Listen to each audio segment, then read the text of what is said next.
سلام عليكم. ما هذا الحدث الكبير الذي نتابعه اليوم؟ هل عاد الحق إلى أصحابه أخيراً؟ وما هي الفوائد الحقيقية لهذا القرار؟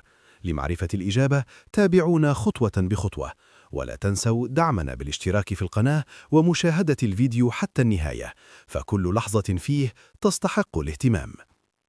المغرب توج بطلاً لكأس إفريقيا 2025 بعد قرار الاتحاد الإفريقي لكرة القدم بسحب اللقب من السنغال بسبب مخالفات في النهائي، ليحتسب الفوز للمغرب اعتبارياً بنتيجة 3-0.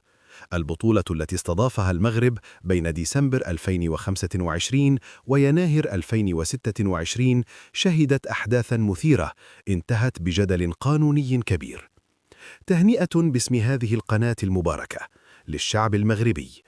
أيها الشعب المغربي العظيم، نبارك لكم هذا الإنجاز التاريخي الذي أعاد البسمة إلى وجوهكم وأحيا روح الانتصار في قلوبكم. لقد أثبتتم أن العزيمة لا تقهر، وأن الحق يعلو دائما، وأن المغرب قادر على كتابة المجد من جديد.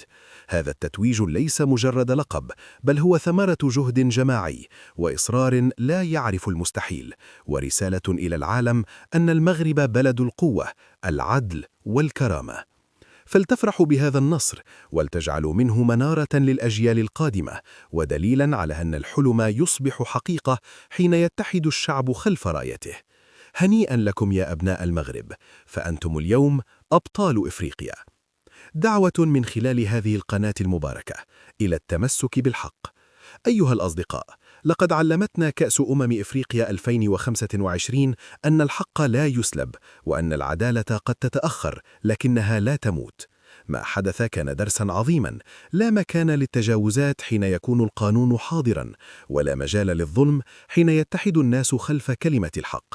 فلنجعل من هذه التجربة نداءً لنا جميعاً، لنسمح للحق أن يعلو دائما مهما كانت التحديات، لنقف صفا واحدا ضد الظلم في الرياضة وفي الحياة، لنؤمن أن العدالة هي أساس النجاح، وأن الانتصار الحقيقي هو احترام القوانين والقيم. كما انتصر المغرب بالعدل، يمكن لكل فرد أن ينتصر في حياته إذا جعل الحق رفيقه. فلنرفع شعار: لا يسمح إلا بالحق، ولا يقبل إلا بالعدل. تنبيه مهم: لا تفوتوا مشاهدة الفيديو الرائع والمميز على القناة بعنوان قصة من الواقع يرويها الشيخ محمد العريفي عن الحياة الزوجية، فهو مليء بالعبر والدروس التي تنير حياتكم.